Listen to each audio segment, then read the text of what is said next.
Carioca que tentou ser bailarina, mas acabou se destacando atrás dos palcos. Foi diretora de produção do Municipal e hoje é uma das maiores produtoras do país. Também é gestora de um espaço cultural na Zona Norte e responsável por trazer e produzir grandes musicais na cidade. A nossa entrevista de hoje é com Aniela Jordan.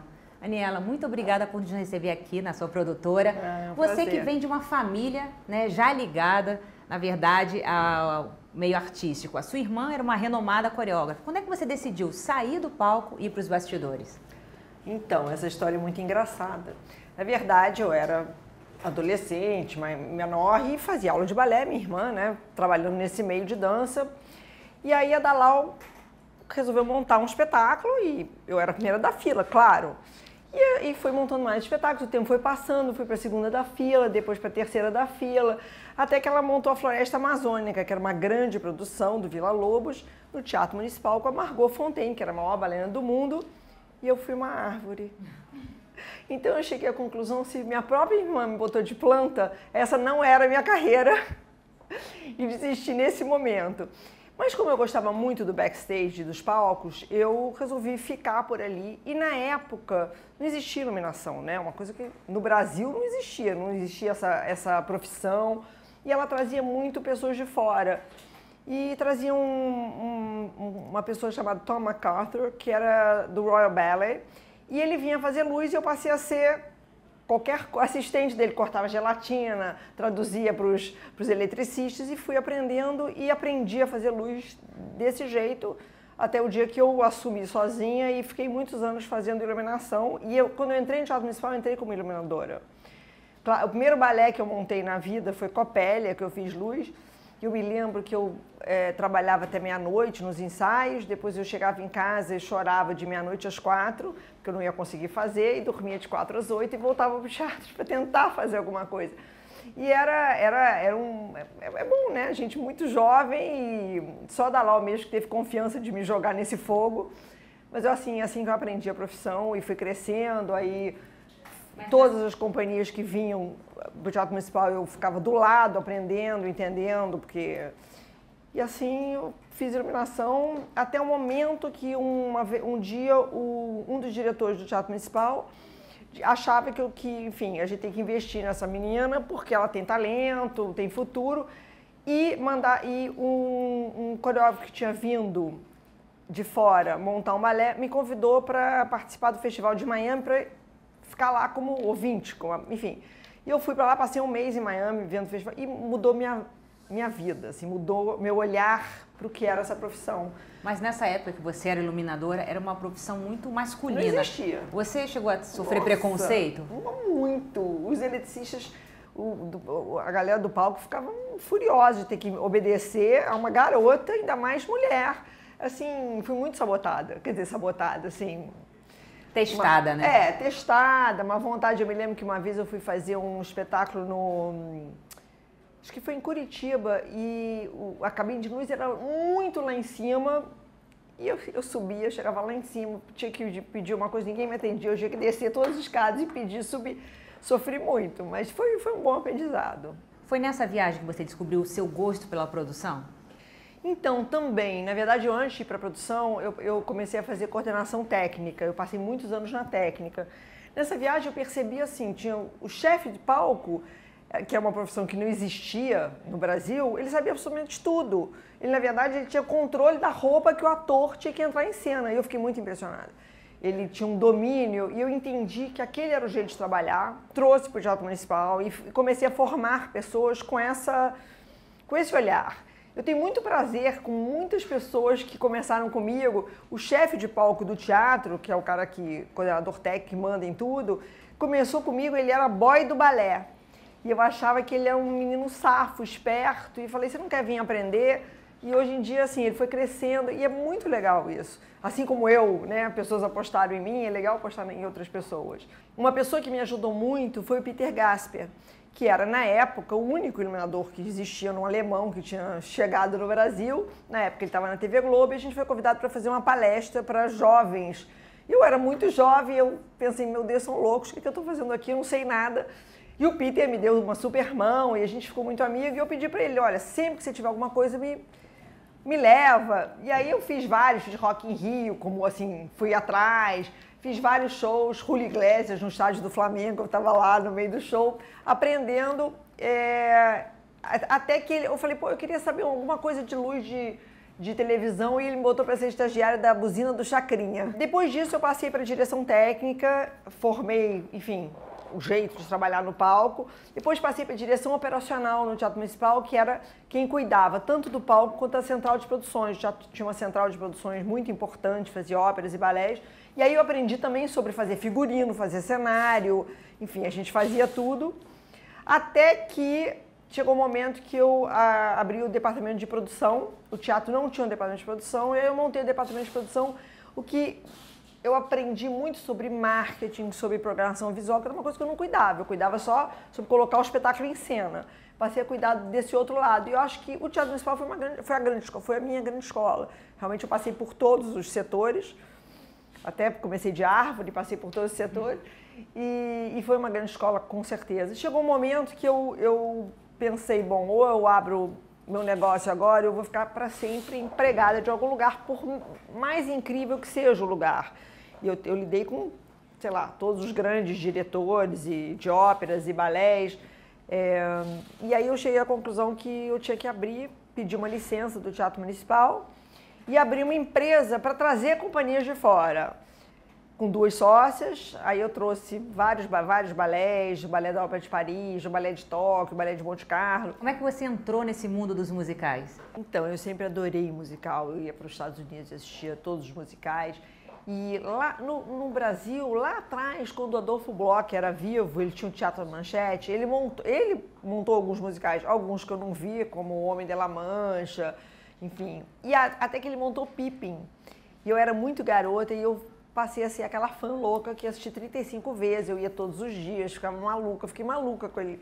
E tive certeza que era isso que eu gostaria de fazer, mas não tinha isso no Brasil. Então, né, tomei outros caminhos, até que surgiu a oportunidade em 2003, o Miguel Falabella era diretor da Rede Teatros e queria abrir o Carlos Gomes. Na época, eu tinha trabalhado com o Cláudio Botelho e o Charles Miller e a gente propôs montar a Ópera do Malandro e ele topou e abrimos e eu morria de medo. Eu falei, gente, ninguém vai no Carlos Gomes. Naquela época as pessoas não iam para a cidade, imagina ir para teatro. Fiz 1000 coisas, fiz parceria com Van, eu fui precursor das vans. Van que botava no anúncio. Bom, lotou um ano, foi uma loucura, as pessoas adoraram, foi um espetáculo incrível. A gente levou 2 vezes para Portugal, foi para São Paulo. Aí, daí em diante, de lá para cá, eu montei, esse 2003 são 12 anos, 27 espetáculos. Foi indo, no começo a gente ia, né, montava um, depois outro. Até que em 2007 eu comprei os direitos da Noviça Rebelde. Eu tinha certeza que a Noviça tinha que ser um espetáculo em grande estilo, não podia ser um espetáculo mais ou menos. E a gente era uma empresa, quer dizer, a gente era uma produtora que trabalhava bem, que a gente era bom de produção, bom de artístico, mas não tinha esse outro lado que é um lado empresarial mesmo, né? De marketing, de comercial e um outro olhar. E a vida me fez, eu comecei a procurar alguém que gostasse disso, quisesse, e a vida me fez cair no calainho. E fui lá propor uma sociedade para aquele projeto, para a Noviça Rebelde, e ele topou na hora. E assim começou a nossa parceria, a gente se entendeu, assim, teve um entendimento enorme. A gente estreou o Oi Casagrande, o teatro Oi Casagrande. A gente fez a reforma, eu fiz a reforma do teatro e foi um super sucesso. Aí daí a gente cada vez foi mais bom. Agora a gente monta muitos espetáculos ao mesmo tempo, é uma loucura total. E quando é que você percebeu que os espetáculos genuinamente brasileiros, não só as réplicas, tinham espaço no país e era um bom negócio? Em 7 anos o mercado cresceu enormemente. Os jovens hoje, não tem um jovem que faça teatro que não faça dança e canto, que se vire por aí porque sabe que é um mercado e que tem esse mercado.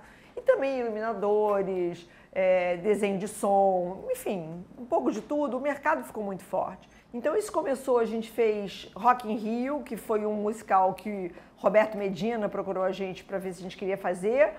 E não era sobre o Rock in Rio, sim, uma história fantasiosa com pano de fundo de Rock in Rio. Depois a gente fez Tudo por um Popstar, que é um musical para adolescente, sobre um livro da Thalita Rebouças. E finalmente a gente chegou no Elis, que foi assim o primeiro grande grande produção e grande marco de produção brasileira, totalmente brasileira, com música brasileira e totalmente brasileira com texto. E foi incrível. E nesse momento, a gente também partiu para trazer pessoas que não são de musical para participar de musical, porque eu acho que dá uma quebrada no olhar, deixa de ser aquela forma, um musical, como é que é, tem que ter uma música que depois... Dá uma quebrada no jeito de ser. Então, no Elis, eu convidei o Denis Carvalho para dirigir, claro que ele desmaiou quando eu convidei, ficou uma semana, meu Deus, mas eu não sei, mas eu nunca fiz isso. Denis vem, a gente já tem uma estrutura super sólida, você vai gostar. Bom, ele veio e se apaixonou. Enfim, hoje em dia ele amou, Elis foi um marco na vida dele, ele já quer fazer o próximo.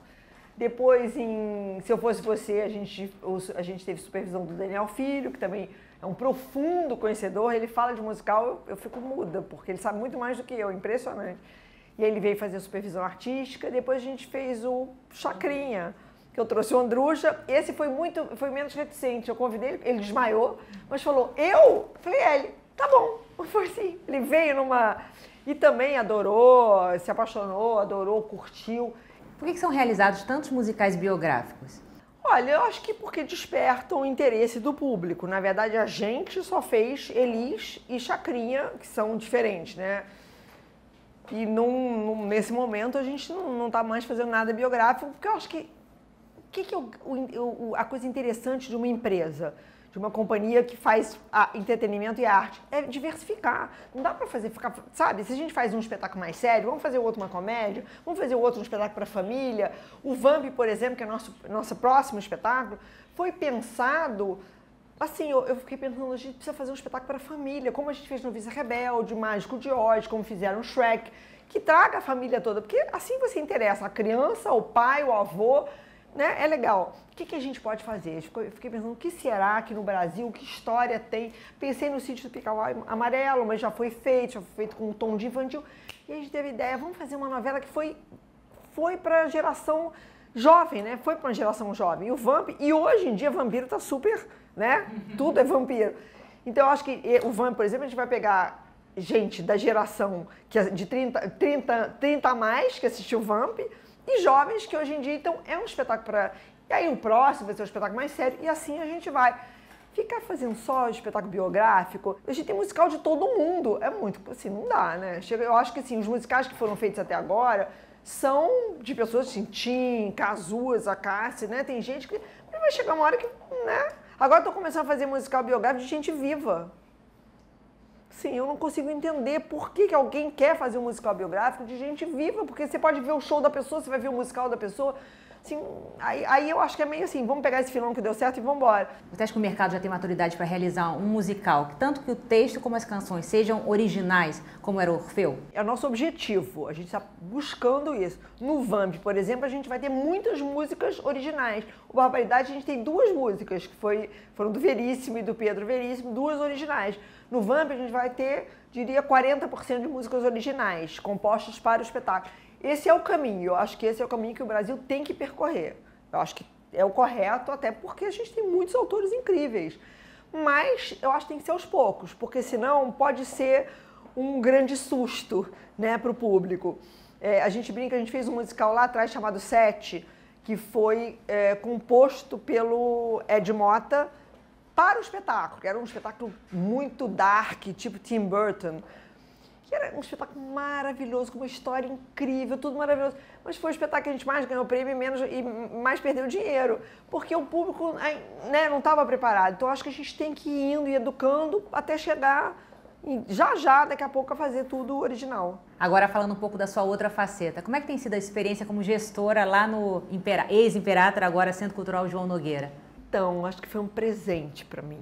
Na verdade, quando a gente entrou no Imperator, eu entrei antes do Imperator abrir, peguei os últimos 3 meses de obra e tinha algumas coisas que não estavam legais para teatro, eu refiz. E eu pensava, gente, como é que vai ser gerir uma nova experiência, né? Eu já tive muita experiência em teatro, no Teatro Municipal, no Oi Casagrande, do qual eu fiz parte da direção durante um ano. Como é que vai ser fazer um centro cultural? Não tinha a menor ideia, mas vamos lá. Um centro cultural fica aberto 7 dias por semana. E eu me lembro que a gente estreou no dia 12 de junho, Dia dos Namorados. Era o show do Diogo Nogueira, porque o Centro Cultural é em homenagem ao pai, né, que era do Meyer. E foi um super sucesso, as pessoas dando parabéns, era um espetáculo fechado, né, para convidados, dando parabéns. E eu me lembro que no meio da noite me caiu uma ficha, na sexta-feira abria para público. Me caiu a ficha, eu disse, gente, sexta-feira vai abrir, nunca mais vai fechar. Me deu um pânico assim, tipo, como assim? O que vai acontecer? Como é que eu vou dar conta de um negócio que não tem tempo para respirar, né? Porque ele... E aí, no dia 15, na sexta-feira, a gente... Não sabe, falei, será que vai alguém? Será que as pessoas sabem? Como é que vai ser isso? Tinha mídia, tinha não sei... Gente, o primeiro fim de semana foram 22 mil pessoas. Foi uma loucura, mas foi tão legal. Eu me lembro que eu estava no terraço, porque o Imperator, o Centro Cultural João Nogueira, são 4 andares, né? Um andar de teatro e cafeteria, o segundo andar são cinemas, o terceiro andar é uma galeria de arte, e o quarto andar é um terraço, onde as pessoas, com brinquedos de criança, é um terraço, é um parque. Eu me lembro que eu estava num terraço lotado e tinha um cara de uns, sei lá, 30 e poucos anos, com uma menina pelo braço, e o cara veio pra mim, ele nem sabia quem eu era, mas como a gente tava todo mundo vestido de camisa do Imperator, ele veio pra mim chorando e falou, nossa, muito obrigada, a gente merecia isso. Realmente o Imperator mudou a cara do bairro, mudou a cara do Meyer, não só do Meyer, do Grande Meyer, dos bairros. Aniela, eu li que você é fã do Walt Disney. Por quê? Porque ele une esse lado artista e empresário ao mesmo tempo? É, total. E ele tem essa magia da criança, né? Que eu acho que, assim, na verdade, só a criança consegue sonhar num grau sem preocupação e eu acho que é isso que a gente faz, né? É isso que a gente tem que oferecer para o público, né? O lado da magia.